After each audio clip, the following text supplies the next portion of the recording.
সুপ্রিয় শিক্ষার্থী, আশা করি তোমরা ভালো আছো। আমি ভালো আছি। অনার্স তৃতীয় বর্ষে তৃতীয় অধ্যায় আস্থার সীমা পার্ট 1 এই অংশটি আমি আলোচনা করব। আশা করি এই অংশটি প্রত্যেকটি পার্টে যদি তোমরা দেখো তোমাদের কোনো সমস্যা হবে না।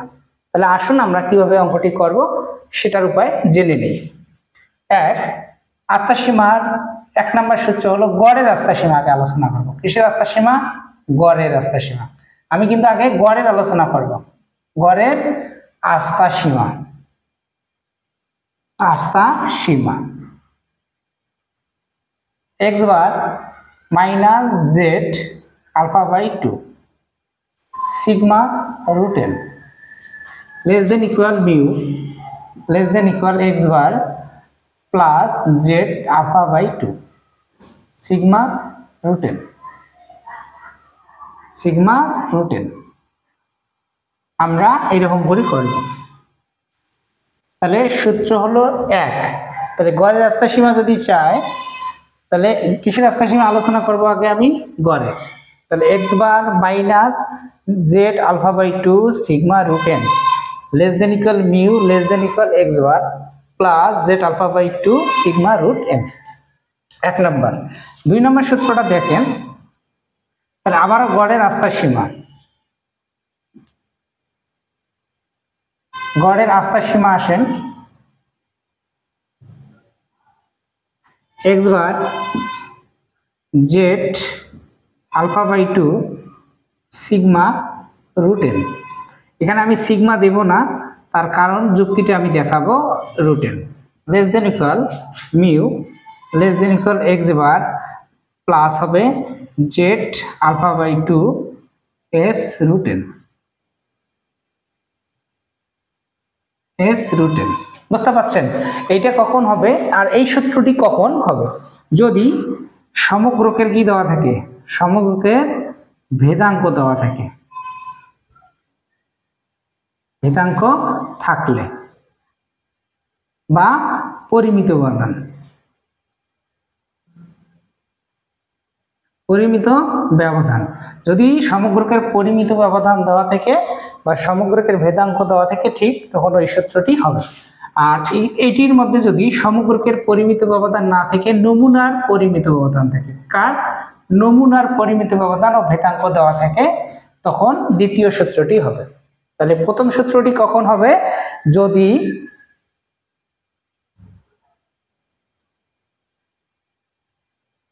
প্রথম সূত্রটি কখন হবে? যদি সমগ্রকের পরিমিত ব্যবধান অথবা সমগ্রকের ভেদাঙ্ক দেওয়া থাকে, তখন প্রথম সূত্রটি হবে। আর দ্বিতীয় সূত্রটি কখন হবে? যদি সমগ্রকের জায়গায় নমুনার পরিমিত ব্যবধান বা নমুনার কি দেওয়া থাকে? ভেদাঙ্ক দেওয়া থাকে। এটা নমুনার পরিমিত ব্যবধান বা নমুনার ভেদাঙ্ক দেওয়া থাকে, তখন দ্বিতীয় সূত্রটি হবে। বুঝতে পারছেন আপনারা? এখন তৃতীয় নাম্বার সূত্র আসেন। এখানে আবারও গড়ের আস্থার সীমা। গড়ের আস্থার সীমায় কি হবে? x bar minus Z alpha by 2 sigma root n। তার সাথে একটা অতিরিক্ত হবে, সেটা হবে বড় n মাইনাস ছোট n ডিভাইডেড বড় n minus 1 less than equal mu less than equal, ঠিক আগের জায়গার মতোই x bar Z alpha by 2 sigma root over n, বড় রুট হবে আবারও বড় n মাইনাস ছোট n বড় n মাইনাস 1। ভুল লিখতেছি কেন? বড় n মাইনাস ছোট n বড় n মাইনাস 1। এটা এই সূত্রটি কখন হবে? যদি দুইটা n দেওয়া থাকে। কখন? দুইটা n, বড় n এবং ছোট n। তার মানে কখন দেওয়া থাকবে? যদি বড় n, বড় n মানে সমগ্রকের আকার, আর সমগ্রকের আকার বড় n আর নমুনার আকার ছোট n।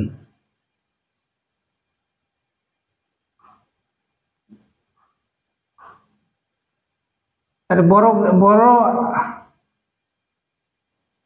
বড় n সমগ্রকের আকার বড় n, নমুনার আকার হলো ছোট n। তাহলে 1 নম্বর সূত্রটা কখন হবে, যদি সমগ্রকের পরিমিত ব্যবধান বা ভেদাঙ্ক দেওয়া থাকে এবং গড়ের আস্থার সীমা চায়, তখন এই সূত্রটি হবে। দ্বিতীয় সূত্রটি কখন হবে, যদি নমুনার আকার মানে নমুনার ভেদাঙ্ক বা নমুনার পরিমিত ব্যবধান থাকে, তখন দ্বিতীয় সূত্রটি হবে। তৃতীয় সূত্রটি কখন হবে, যদি গড়ের আস্থার সীমা চায় কিন্তু সমগ্রকের আকার এবং নমুনার আকার দেওয়া থাকে, মানে দুইটা আকার দেওয়া থাকে, তখন এই সূত্রটি হবে। আবার 4 নম্বর সূত্রটাও একই, গড়ের আস্থার সীমা।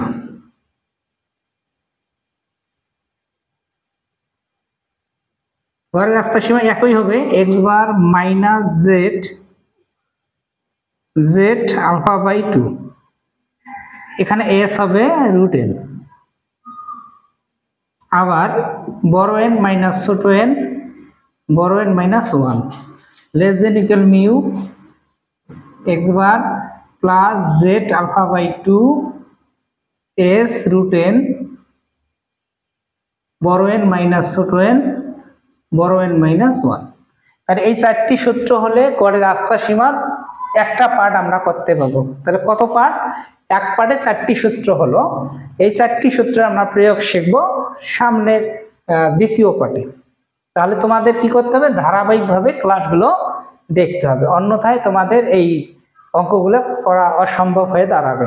তাহলে আমরা 1 নম্বর সূত্র আবার পুনরাবৃত্তি করতেছি, গড়ের আস্থার সীমা x bar minus Z alpha by 2 sigma √n less than equal mu less than equal x bar plus Z alpha by 2 sigma √n। এটি কখন হবে, সমগ্রকের পরিমিত ব্যবধান বা সমগ্রকের ভেদাঙ্ক অবলিক যদি দেওয়া থাকে।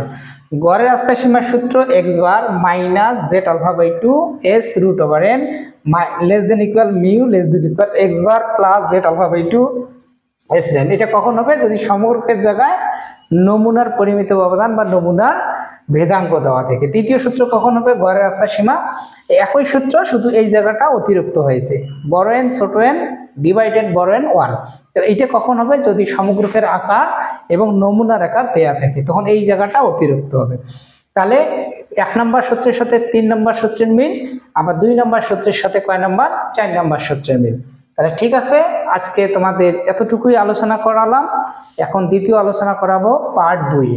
এ পর্যন্ত আপনারা ভালো থাকবেন, সুস্থ থাকবেন, ভিডিওগুলো শেয়ার করবেন এবং যারা জানে না তাদেরকে জানাবেন।